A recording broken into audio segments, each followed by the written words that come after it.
It's coffee time! And oh my goodness, the new Sherlock Holmes game is so fun. It's so pretty. Like, you can definitely see. It's the same as the other games, right? But it's just so... I'm so happy with it. I was worried. I was worried that I was going to start playing it and be like, there's still so many things about the mechanics that are really tedious. I'm so upset about this. The movement controls are really, really smooth. The textures and like the way that the set is, talking in theater terms now, I don't even care, you know what I mean. Everything is so much prettier and like, I'm just so happy. And it's like they looked at the way that the game is typically played and they didn't change anything per se. Like the way that you do deductions is the same, the way that you approach a crime scene is the same, the way that you like talk to people and interact with them and choose what to say and all of that. It's all the same as the other games, but it's like they identified the elements that were unnecessary, the things that made the game like drag a little bit because they were making you do too many steps. They took those out. So the game just flows so much better. I've only played 45 minutes of it, so I don't know. Maybe like in another couple of hours of playtime I'll be like, really game, oh my goodness.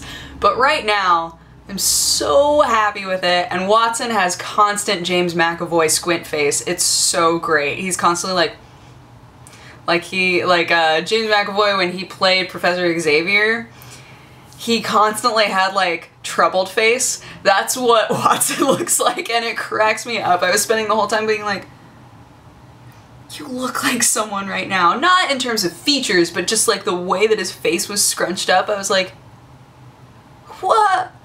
What's going on here? Who are you, sir? Also, I switched to a new shampoo, and my goodness, guys, it stripped the color right out of my hair. I feel like it was a lot brighter than this before I went into the shower, so I'm gonna set that shampoo aside as like, you're the shampoo that I use if I really don't like a color that I tried, and I need to get it out of my hair. And I'll just wash my hair like 8 times with that. Yeah, that's... I need to re-dye it anyway. So it's kind of like, well, this is forcing me to do it, but I have to go get more. So I'm like, oh, I didn't want to have to go to the store and get more. Ugh. But that's okay. I still have so many. Guys, if you looked in my cupboard in the bathroom, you'd be like, why do you have so many different hair dyes? Actually, if Ro and I combined ours, because she does the extensions, right?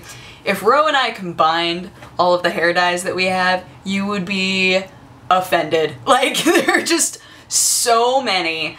So many. And my problem is that I wouldn't have as many, but my hair is in that perfect length where so they normally come in like a thingy like this. Should I just go grab one? Just go grab one. Hold on a second. Hold on a second, guys.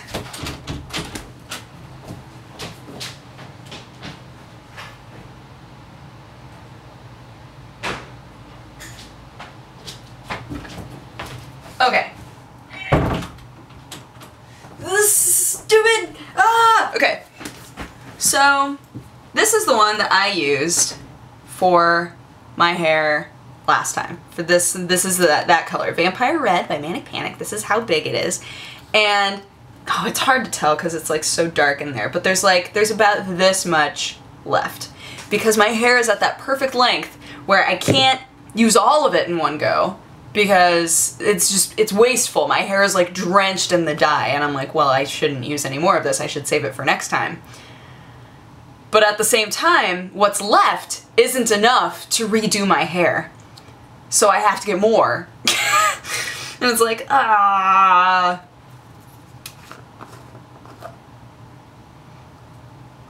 yeah. Woo! It's so dark. This is the stuff that, oh, these ones are vegan too. I like that because Day 9 was actually making fun of me because he was asking me about what the difference is between permanent hair dye and semi-permanent hair dye. I was like, well, typically semi-permanent hair dye is easier on your hair. Permanent hair dye goes through a lot of different chemical processes that are hard on your hair, but if you get semi-permanent and if you get one that is mostly like a vegetable dye, then it can actually be good for your hair because it's replenishing nutrients, etc., etc. And I was like, I typically only use the vegan hair dyes, and everybody was making fun of me. Everybody that was there was making fun of me. But I like, here's the rule of thumb that I've always been told, is that whatever you put on your skin and whatever you put in your hair, if you were to look at the ingredients list, and anything that you don't know, if you were able to like look it up, if you're able to look at it and say, I could ingest this and have it be safe, then it's okay to use. The reason being, because your skin, in the same way as when you like eat something, obviously you absorb way more of something if you eat it, but if you put something on your skin absorbs it too. So anything that you put on your skin shouldn't have something that you wouldn't want in your body, right? So that's kind of the idea. And the reason that that also applies to hair dye is because it goes on your scalp. So, and it typically is going to just sit there for a long time if it bleeds a lot like this one does. So whenever it says vegan, and I can look at the ingredients list and be like, oh, I know what most of this stuff is, then I go, yay! This isn't going to be terrible for my hair. Yeah. Oh, air conditioner just turned on. Fantastic. I have 5 minutes before I have to be on Skype and ready for sound check. Yeah! Podcast! Podcast! I'm so excited. I haven't done podcast in so long. It's been so long! Apparently Felicia Day is going to be a guest on the podcast. So that's kind of awesome. That's not today, but on the 3rd, I think, she's going to be our guest. So that's kind of great. I was like, oh, I had no idea. Everybody was like, did you set this up? I was like, no. I think TB just did this on his own because he's a baller, and he was like, yo, I'm Total Biscuit. You want to be on my podcast? And she's like, okay. That's how I like to imagine that it went down. But, yeah, it should be good. Should be fun. But I'm gonna go, get ready for that, and I hope that you guys had an amazing day, and I will talk to you again tomorrow. Bye-bye. Mwah.